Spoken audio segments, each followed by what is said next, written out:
Yeah. Well, let me ask you a question because I'm trying to imagine what this was like for you when you first were in like in her presence and about to go on stage for the very first time with her ever. How was it? I mean, the very first time you're actually going to be on a stage with her. How did you feel? I mean, knowing how important she had been in your life musically. I mean, were you like, were you? Tell me, how was it? I can You know imagine. what? You know Yeah, what, go David? on. It Go was ahead. like, okay, first of all, Aretha did not come to sound check. Yeah. So we had the sound check with the band. So the anticipation of the queen coming out, I mean, we're waiting for her like the audience is. You know what I'm saying? Because she doesn't do sound checks. So it was Oh like, man. we had our rehearsal, we had the sound check, and then it's time to do the show. We're doing the overture, and then out comes the queen to the piano. And it's like, oh my God, it's Aretha. And so I'm like, oh my God, it's Aretha Franklin. She's really here. And it's Yeah. like, even though I know she's coming, Yeah. it Yeah. was still Yeah. like a wonderful thing every time, every evening. Because it's like, oh, what's the queen going to be wearing tonight? You know, Yeah. which hair are we going to have Yeah. Yeah. tonight? You Yeah. know, Yeah. and then she would come out and take her bow and sit at that piano and wear everybody out. She sure did. She sure did. Mm. And you know what, David? She was Aretha. You know, we got to give her props because when Aretha hit the scene, she was the most soulful singer on pop radio. Okay. That voice was extraordinary because it had clarity, she had diction, she had power. You know what I'm saying? She had this Yeah. amazing range from Yes. low, which Luther borrowed from her. Okay. She I could, know. I she know could it. I belt, know it. I she know it. could, I she know could it. belt, right, T, she could belt in Yes. check. You know what I'm saying? But then the Yes. one thing that Aretha had that we didn't hear anybody on pop radio with, Aretha could holler. Mhm. She could close her eyes, throw her head back, and holler in that gospel fire way, right? So Aretha was very astute musically. So when she called me, we spent me and these four singers, Tawatha, Vanice, and Brenda, spent a lot of time rehearsing, preparing for the vocals to be exact. Because remember, these are the most famous vocal parts in the world. Everybody knows Yes. who, just a little bit, just so Yeah. everybody Yeah. knows Yeah. it. Yeah. So we always rehearsed it and got it tight. So what Aretha would do is she would, first of all, one of the amazing things is her right hand man Will Yeah. would always bring her. You know, Aretha had beautiful handbags and beautiful jewelry, and Will would bring the handbag out and put it underneath the piano. We knew that the concert was about to start. Okay, Right, and the concert was not finished, right, T, until right. Will came back and got And took the bag. it took the bag back, right? So the concerts would always start with they would say, "Ladies and gentlemen, Miss Aretha Franklin." She would come on clapping her hands. Then she would turn and look me in the eye, make sure I was there, and to Yep. see who else was there. Then we would go Yes. higher and higher, or we'd go into "You Were Waiting for Me," or we would go into "Jump to It" or "Get It Right." So Mhm. it was Aretha was always she was a powerhouse lady, but she was very relaxed. She sort of Yes. definitely had control of her instrument, and she Yeah. kept it all under control. And the way that she dealt with her orchestra is she put us on like a huge fur coat. Mm-hmm. She came on and put on her. She came on stage and did her thing and put us on like Yes. But she would also look at each and every one of us before she she would. started to sing. She Yes, wanted she to make Really? sure that everybody was, On yes, point she and would. ready and on point and ready. wow. Yes, she would. And she Wow. particularly when she Yes. would come to because there would be a point in the show where everybody would be revved up because she would come over to sit at the piano. It was like maybe Mhm. the show.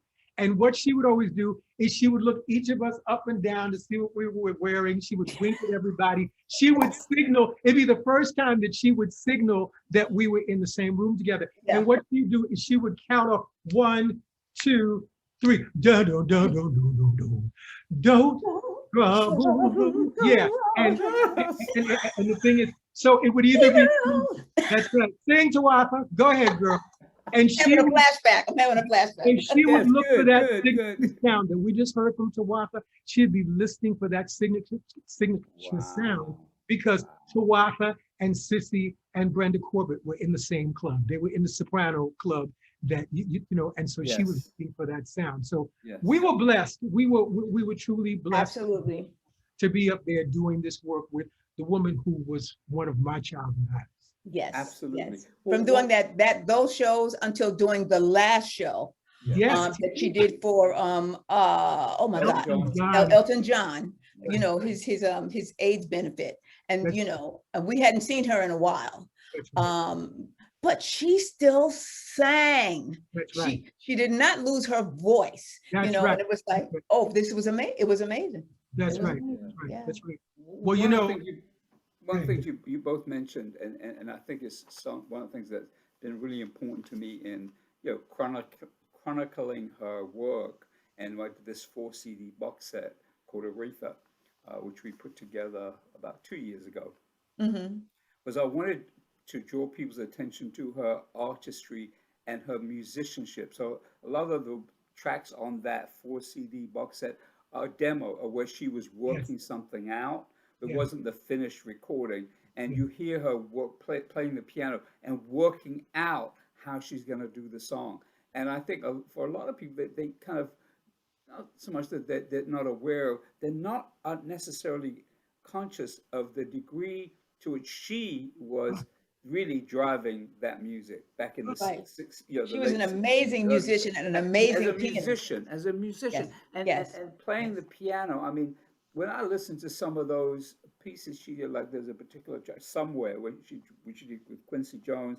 And the particular track that we have was one of the tracks we used on this box set was of her working out how she was going to do the song, and so you hear her just, you know, I'll say doodling would be the wrong word, but she's working out what she's going to do, and it's always very jazz flavored. I mean, she's just had this kind of innate ability to just draw from whoever she was drawing from growing up, but it was never just like she sounded like anyone else, even on the piano. I mean, you could say, well, she doesn't sound, you know, it was just, I mean, to me, anytime I saw Aretha at the piano, as brilliant as she would have been standing up singing with exquisite background singers and musicians, when she sat at that piano, I think it was like, I mean, like I can't even find words. Everything went up a notch, and she took everything up a notch, and it's amazing because I remember first of all, Aretha was a strictly self-taught musician. You know what I'm saying? Her gospel background, you know, but also she said in an interview one time that her father used to give her records to learn how to play. And she was someone that could sit at the piano and recreate anything. Listen, the woman was amazing because there'd be nights, Tawatha, and you can attest to this, we'd have a complete set list of songs. And she would get to like the 5th song and decide she wanted to do something different. And I love it. It was the reason that the way that we rehearsed, she would give me the set list. She would send me the set list and say, Fonzi, these are the songs that we're going to do next week. And she might take out Bridge Over Troubled Water and decide she wanted to do something completely different. So we would rehearse 30 songs in rehearsal, so that if she came up with something that she wanted to do spontaneously, if we had not done Brand New Me in 6 months, we might have rehearsed Brand New Me just that night, and she would put it in. But she was amazing because— excuse me, Fonzie, I just want to say this. And this is Fonzie rehearsing the singers. This is not with the band. Right. That's right. So we went over all of those songs, just like he said, just in case. In case. And we were always ready. She never caught us with our pants down. You know, she might do something as spontaneous as, well, tonight we're going to do a tribute to Whitney Houston for I Will Always Love You. And we just filled in. There was one night she came to stage and she was going to do Bridge Over Troubled Water. And she did Dinah Washington's What a Difference a Day Makes, which I'd never heard her ever do. So she was, but this is back to her piano playing. She was the kind of person that could listen to something once or twice and play it. And that was something, and that was part of what connected her amazing vocals and her amazing musicianship. Yeah. And the great part is that we'd be going down the set list and she says, well, the band doesn't know this, but I'm going to play this right now. That's right. Exactly. Singers, y'all just come on in. Just come on in. You know, it's so interesting because when I was thinking back to the time period of when Aretha first, started recording as a secular artist, for Columbia, as you both referenced. And one of the things I think that distinguished her from everybody else, there were three particular performers. Aretha actually a little bit after the first one. So Nina, Aretha, and Roberta, one of the things that they all had, which made the difference, is they could play the piano. They could drive, they could choose what they wanted to do. And the thing so interesting about, the one thing that Nina and Aretha definitely had in common, see, Nina had the same thing.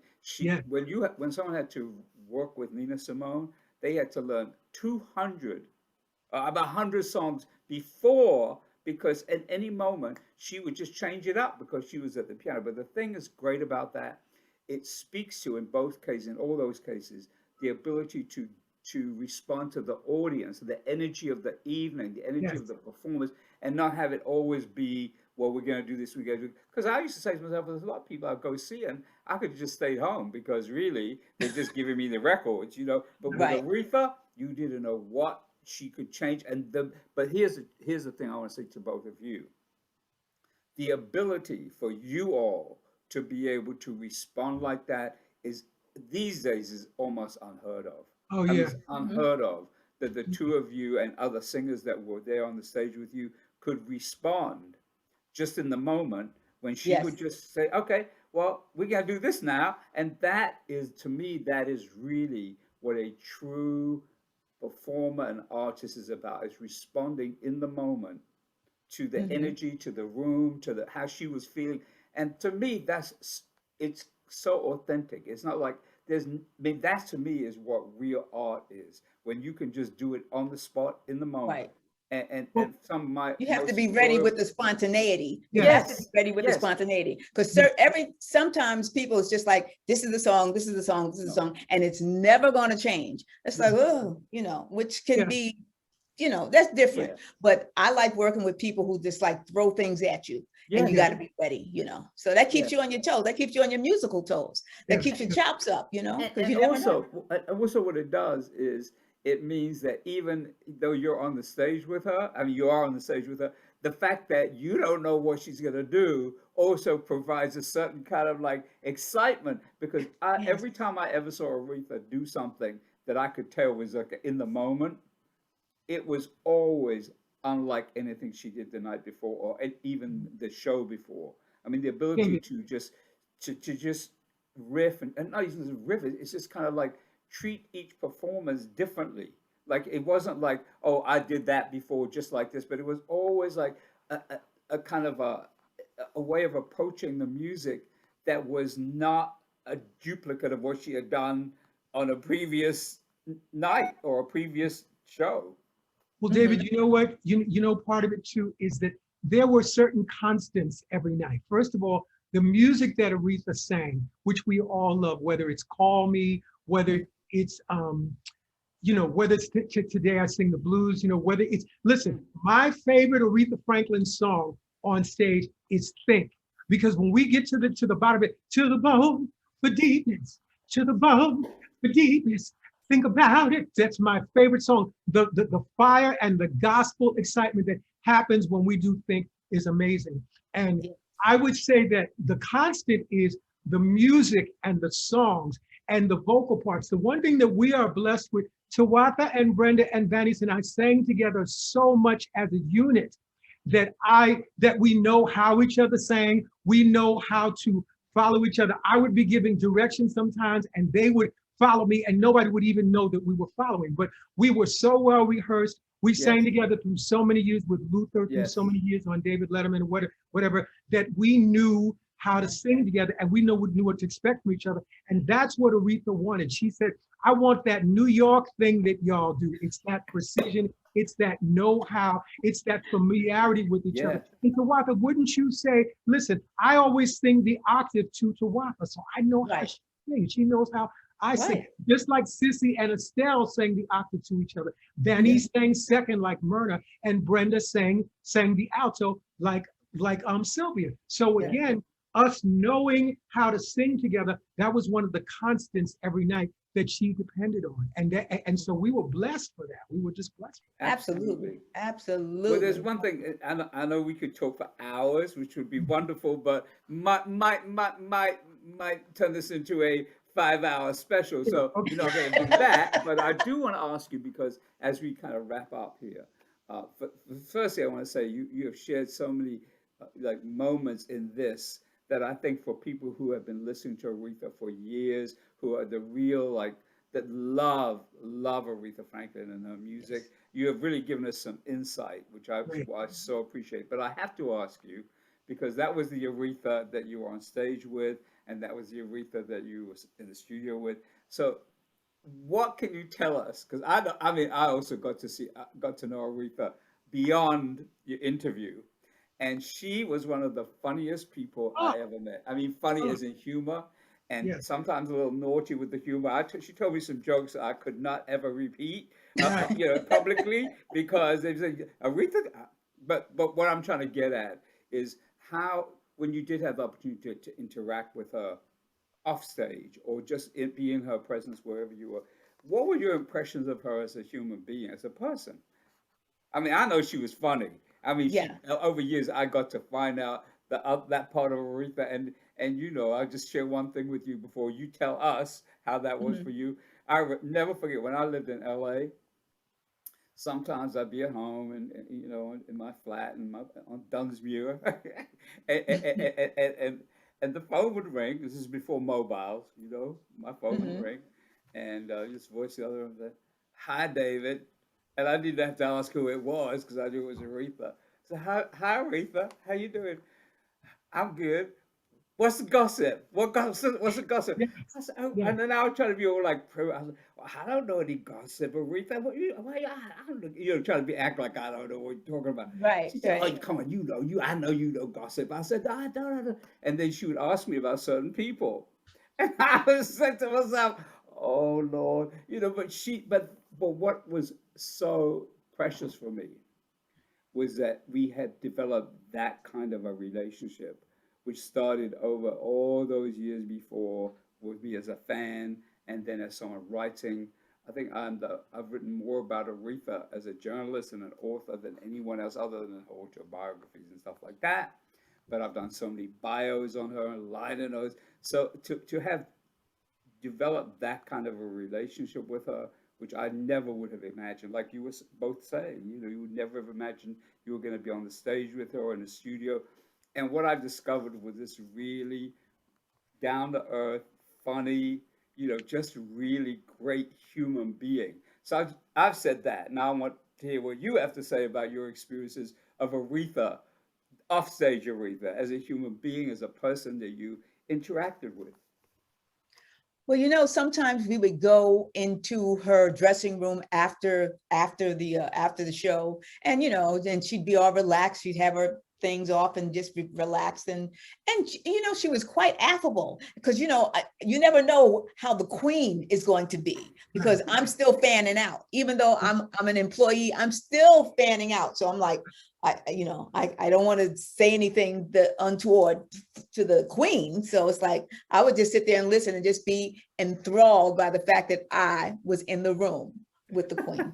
I mean, I could barely speak. I mean, I was such a fan. It was like Really? I couldn't say much. But she did have these fabulous parties at the plaza, birthday parties, That's and right. I got a chance to talk to her, to tell her how much I admired her and how much I was of course I grew up listening to her, and how honored I was to be working with her. And it's like, oh, I just wanted to tell you, Miss Franklin, that I think you're so wonderful. And it's like, and that was it. That's all I could say. And then I just had to Really? step back into my lane. Yeah. You I know, didn't have the same kind of relationship that she had with Fonzi, but it was like, but I was there. I was but All that right had now. that also had that also had a lot to do with, just as the man who was the section leader and the point person, there. I Hmm. really had the most dealings with her. There'd be some Right. nights, you usually Oh, Oh, he froze for a he moment. froze. For a moment. There you go. what happens after the show, she would get something for a singer. Dressing room. She'd have stacks of cash on the dressing room table, and she would hand it out. She said, "This is yours." And the thing is, and then and I would count each stack of cash and put it in my pocket. First mine, this is Tawatha's. I would count Tawatha's. And what she would do, see, Aretha was amazing because she could be very sociable. She liked, she loved New York. Like you said, she liked to hear about the gossip, if there were new plays, if there were whatever. But one thing that she was also very good at is she watched very closely. When you were in her presence, you were nervous because, oh my God, this is Aretha Franklin. But she paid very close attention to who was around her. And she was always trying to see if you were trustworthy. So she would pay me. And there were at least 4 times that she overpaid me thousands of dollars. And I would I would count the money and I would say, "Oh no, Miss Franklin, you gave me too much money." And she would say, "Fonzi, your mother raised an honest man." And that's how we really sort of got close. Because she saw from the beginning, I don't want anything from you except to be here doing the job that you have me being here. And I'm honest, I'm responsible and professional, and so are the ladies that are with me. And many nights after we come on stage, like Tawatha said, I would say, "Miss Franklin, the ladies would like to come in tonight and just say hello." And she would always love being around women because she really sort of was more partial to men, I think. But whenever the female singers would come, and she would always enjoy seeing them and looking at how glamorous they were and just talking like girls. And I would just listen to that. You know? Well, I got one more thing to say to that story, Fonzi, because I do have a moment. I had a moment. This is a perfect way to complete our conversation. Follow on from exactly what you just said.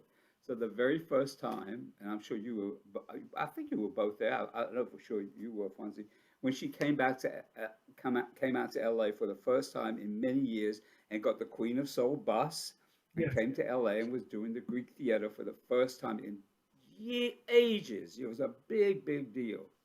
And of course, you know, I went backstage, and I should say, of course, I went backstage, but I went backstage because of how long, you know, our relationship. She had made sure I got tickets. So I get backstage, and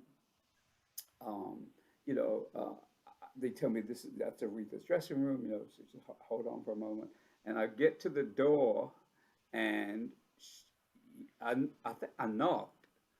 Oh, no, I didn't knock. She opened the door, and she had all this money in her hand. I knew it was for her to pay musicians and singers. And I looked at her, and I said, "Oh, Aretha," because when I was like close to her, I would call her Aretha. Was around other people, I would call her Miss Franklin. Right. So I said, "Aretha, is that for me?"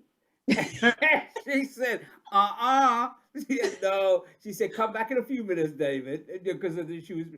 And it was so, but that was a kind of, you know, to have that kind of relationship with her. And, you know, I just so, beyond the music, just an amazing human being. Amazing human being. And I know that the films and all that, which they give whatever they give impression of her. But I think for those of us who had the opportunity to get to know her, you know, we may have a different version of who she was as a human being, and you know, generous and funny and just that's beyond the music. That's how I remember her. Yeah. I just want to say real quick, and the best part of all of this is the fact that we were there together. You know, David, it's so smart for you to get me into Tawatha, because this is like maybe one of the only interviews we've ever done together. But the fact that we were there together, and I was there with my friends, you know what I'm saying, with people that I really love every single day. We shared all of these experiences, and it was under the Queen of Soul. So we were so very blessed, you know. Yes. And, you know, I mean, Aretha will never, she's often imitated, but there will never be another. There you go. Never, ever. She just, the genre closed. When she made her transition, it just closed. Yes, you know, now everybody's out there just doing the best that they can. But all right queen, now. The queen will always be the queen. She'll always and, be always be the queen. Always. Well, I think that's the perfect way to complete our conversation. It has been truly a joy. Did you get what you need, David? Did you get what you wanted? Beyond. I started somewhere in the beginning of the conversation. I said beyond. So now completing the conversation with beyond. thank you so much for your time today. It's Thank you for been a sharing your pleasure. memories, your thoughts, your experiences of with someone who, you know, is when people use the word legend, a lot of times it's kind of thrown around and it's, oh, she's a legend, so's a legend, so's an icon. But the three of us have been very fortunate Yes. in our respective ways to be around someone who is really a part of history. Yes, a Mhm. This is phenomenon. not a woman who will be forgotten Oh, because she changed lives. She impacted people's thinking. They just transcended being an entertainer. Yes. And right. it's just such a joy and a pleasure to be able to share those memories with two people who also had those experiences with her. So Yes. thank Thank you, you, David. Thank Tawatha. you. Thank you, Thank you. Fonzi. And Yes. of course, you know, everyone who's listening is going to say, well, when are you going to do a follow up? Well, yeah, I'll have to wait a little minute for the follow up because we've got a Yes. lot Right. here. All right. Right. So Right. Thank thank you, you Okay. David. again. Thank you, Many, David. Thank many Thank you. you, blessings and Tawatha. thank Thank you. you. See ya. Thank Peace. Okay. you. All Thanks. right. Yes.